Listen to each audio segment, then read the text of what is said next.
تو مدد خدا. کہتے ہیں اگر آپ کے پاس ہنر ہے تو آپ کبھی بھی بھوک نہیں مر سکتے، اور اس کی مثال 80 سالہ اما کشمیر کی ہے، جو 1966 سے لے کر اب تک اپنے ہاتھ کے ہنر کٹ ورک کا شاندار اور بے مثال کام کرتی آ رہی ہیں. مجھے اپنا شوق بھی تھا، اپنے بچوں کو پڑھایا لکھایا اسی محنت سے. تھوڑی غریبی بھی تھی پہلے، تو غریبی جو ہے نا ہر چیز سکھا دیتی ہے. ابھی تو کوئی غریبی ہو کیا ہو کوئی نہیں سیکھتا ہے، پہلے بہت سیکھتے ہیں. میں نے کام افواہ میں بھی کیا، 15 سال 20 سال کام افواہ میں کیا ہے. باقی آرڈر کا کام پھر جب افواہ ختم ہو گئی تو پھر میں اپنے گھر میں شروع کر دیا. لڑکیوں کو سکھایا بھی، کام بھی دیا. اپنے گھروں میں جا کے کس کی شادی ہو گئی، کس کی کیا ہو گیا، اپنے گھروں میں لے جاتی ہیں، بناتی ہیں اپنے گھروں میں.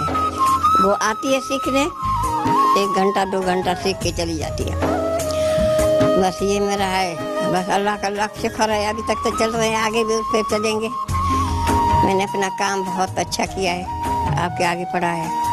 محنت کا پھل ملتا ہے، مگر جتنا کام کرتے ہیں ہمارے کو اتنی محنت نہیں ملتی ہے. غربت میں اما کشمیر نے اپنے اسی ہاتھ کے ہنر سے ہی اپنے گھر کی کفالت کی، اور اسی کام کو دوسری بچیوں اور عورتوں کو بھی سکھایا، جو کہ اب اتنی باصلاحیت ہو گئی ہیں کہ اپنا کام خود کر سکتی ہیں. لیکن بلا شبہ اس کام کے پیچھے جو محنت ہے وہ اما کشمیر کی ہی ہے، اور یہ کام سیکھنے والی تمام عورتیں یہی چاہتی ہیں کہ اما کشمیر کے کام کو حکومتی پذیرائی حاصل ہو. پہلے ہم کام نہیں کرتے تھے، ادھر ہماری شادی ہو کے آئی، پھر ہمارے کو شوق ہوا. ہمارا سسر منع کرتا تھا نہیں کرو نہیں کرو، پھر بھی اپنا شوق ہوتا تھا.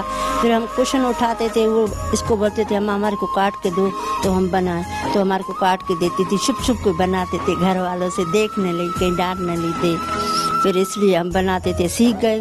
پھر جو ہے ہم نے اما کشمیر سے کام لیا، اپنا کام کیا. پھر میرا میاں مر گیا، تو اس کے بعد تو پھر میرے کو تو ضرورت تھی نا، چھوٹے بچے تھے 2، پھر میرے کو تو کام کرنا تھا، تو میں نے اما کشمیر کا کام شروع کیا. چھوٹی تھی مجھے بہت شوق ہوتا تھا کام کا. پھر میرا ابو بھی گزر گیا تھا، میرے امی ہم غریب تھے بہت. میری دادی جو دوسروں کا کام کرتی تھی، مجھے اس کام کا بہت شوق ہوتا تھا. چھوٹی تھی میں سکھائی کام. ہاں مجھے تو مزہ آتا ہے، اور اماں سکھاتے بھی اچھا ہے اور کرواتے بھی اچھا ہے.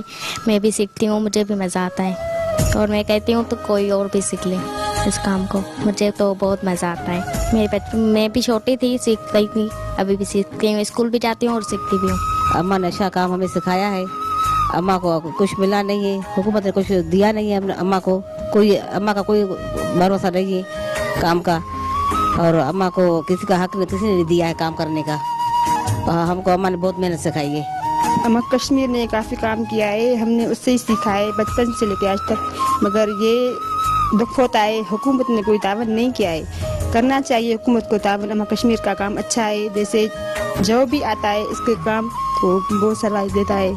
اما کشمیر نے اپنے گھر میں ہی بچیوں اور عورتوں کو کٹ ورک کا کام رضاکارانہ طور پر سکھایا، لیکن یہ کام مزید وسیع ہو سکتا تھا کہ جب اما کشمیر کے کام کو حکومت اہمیت دے کر اسے بڑے پیمانے پر کوئی سینٹر قائم کر کے دیتی، جہاں پر اما کشمیر اپنے اس کام کو مزید دوسری عورتوں تک پھیلا سکتی.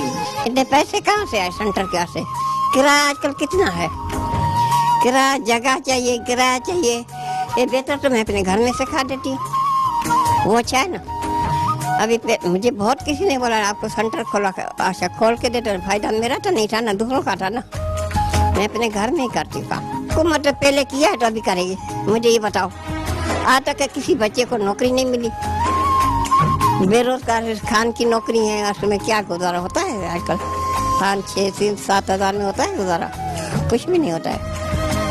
حکومت کرتی تو کبھی کا کر کے دیتی. کچھ کیا کیا ہے حکومت؟ کچھ نہیں کرتی حکومت. بولتی ہم کریں گے مگر کرتی نہیں. کہتے ہیں کہ ہنر کسی کا محتاج نہیں ہوتا. اما کشمیر ان عورتوں کے لیے مثال ہیں کہ جو ہنر کو وسیلہ روزگار بنا کر اپنے گھر کی کفالت کرتی ہیں. کیمرہ مین مرتضی سمیجو کے ساتھ نومیتا گل، ARY نیوز، سکھر.